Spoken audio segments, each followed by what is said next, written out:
শুধুমাত্র একজন সচিব, একজন ডিসিএস, পিএমপি মন্ত্রী হলেই চলবে না।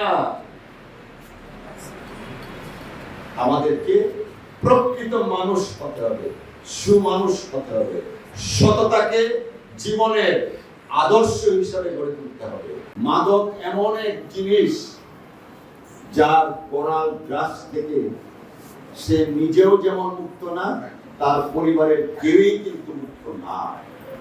অতএব মাদক মুক্ত সমাজ গড়ার জন্য আমাদের সকলকে ঐক্যবদ্ধভাবে কাজ করতে হবে। আমি আমার নির্বাচনের সময় বিভিন্ন জায়গায় বলেছি, আমি যদি নির্বাচিত হতে পারি, হ্যাঁ, বাংলাদেশ জাতীয়তাবাদী দল বিএনপির মনোনয়ন পেয়ে আমি নির্বাচন করছি, কিন্তু নির্বাচিত যদি হতে পারি আমি সকলের এমপি হিসেবে দায়িত্ব পালন করব। আমি আমার এই ওয়াদা প্রতিবার আমি আমাকে মনে করাই। আমার এই ওয়াদা প্রতি ওয়াক্তে নামাজ শেষে আমি মনে করি যে আমি ওয়াদাবদ্ধ।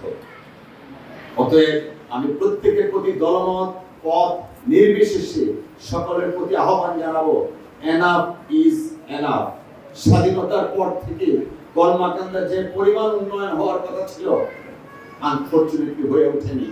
আমি আমার চলার পথে হয়তো ভুল থাকতে পারে, আমার কোন সিদ্ধান্তে হয়তো আপনি কষ্ট পেতে পারেন, আপনার ব্যক্তিগত সম্পদ অথবা ব্যক্তিগত স্বার্থ কিছুটা কমে যেতে পারে, কিন্তু আমার প্রতি বিশ্বাস রাখেন, আমি চেষ্টা করছি কলমাকান্দার সামগ্রিক উন্নয়নের জন্য। 14 ঘন্টা 16 ঘন্টা 18 ঘন্টা পড়াশোনা করতে হবে। অনেকেই হয়তো আমাদের অনেককেই বুলিং করবে, টিচ করবে যে খালি পড়ে, এটা আতেল। বললাম আমি আতেল ছাত্র জীবনে যে আতাল হয়, কর্মজীবনে যারা আতেল বলে তাদেরকে ডিঙিয়ে নেতৃত্বের আসনে যায়। আপনার সন্তান যেন গর্বের সাথে বলতে পারে আমি কলমাকান্দার সন্তান। আপনি যেন মৃত্যুর আগে দেখে যেতে পারেন যে কলমাকান্দা স্বপ্নের কলমাকান্দা হয়েছে। আমি জানি না কতটুকু করতে পারবো, বাট আবারও আমি বলছি, আমি আমার ওয়াদা জীবনে কখনো বরখেলাপ করি নাই। আমি যে ওয়াদা করেছিলাম প্রত্যেকের এমপি হিসাবে কাজ করব, প্রত্যেকের জন্য কাজ করব, আমি সেই ওয়াদাবদ্ধ।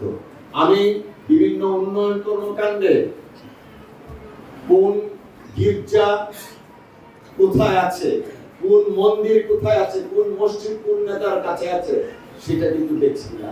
যেটা প্রয়োজন সেই জিনিসটা আমি দেখছি। অতএব আসুন সবাই সম্মিলিতভাবে কলমাকান্দার উন্নয়নের স্বার্থে এবং একটা মানবিক কলমাকান্দা করার জন্য আমরা কাজ করি।